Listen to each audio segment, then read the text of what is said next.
তো guys first time খুলিছোঁ ন, ডাষ্টকেপ খুলি কেনে চাফা কৰিব ভয় লাগি আছে, কিবা বেয়াই কৰি দিওঁ নেকি। তো গাইজ খুলি দিলোঁ, চাব পাৰে এইটো গ্ৰীজ ইমান মোটা হৈ গৈছে, গ্ৰীজ প্লাষ্টিকৰ নিচিনা গাইজ।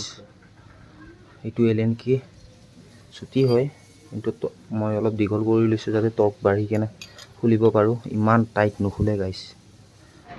তো গাইজ খুলিলোঁ কেপটো, এইটো চাব পাৰে গ্ৰীজ কিমান গোটা হৈ গৈছে পুৰা। এইবোৰ যিমান নট আছে কিবা কিবি আছে চব প্ৰপাৰ লিউক কৰি দিয়ক, তেলত ডুবুৱাই দিয়ক, তেতিয়া ই বহুত দিনলৈকে বেয়া নহয় আৰু গাইজ এইটো এটা প্ৰব্লেম চাব পাৰে, এই দুটা কি বস্তু ওলাই আহিছে, এইটো মই ইয়াতে নিজে কৰিব নোৱাৰোঁ। এতিয়া বাইকৰ ক্ষেত্ৰত মই একেবাৰে নিওঁ।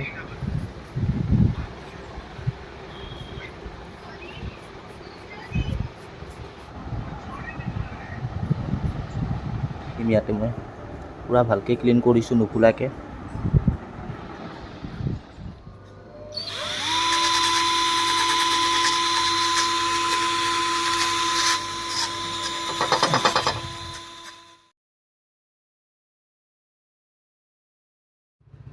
তো গাইজ চাব পাৰে ডিজেল দিলে ই হয়, আগৰ ইমান হাৰ্ড গ্ৰীজটো এতিয়া পাতলা কৰি দিলে, আৰু গ্ৰীজ এপ্লাই নকৰিলেও হ'ব।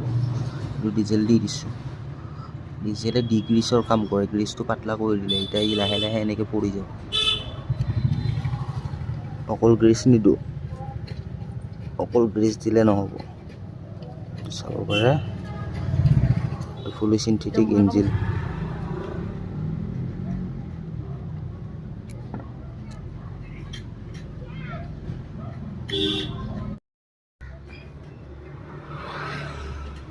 ঘূৰাই ঘূৰাই দিব, আৰু ইয়াতেও অলপ অলপ তেল দি দিব যাতে মানে বেয়া নহয়। এইটোতো এলুমিনিয়াম হয়, এনেও মানে মামৰ নাখায়, ইয়াতে নিদিলেও হ'ব চাগে, এলুমিনিয়াম হয় যিহেতু। ঠাইটো দি দিলে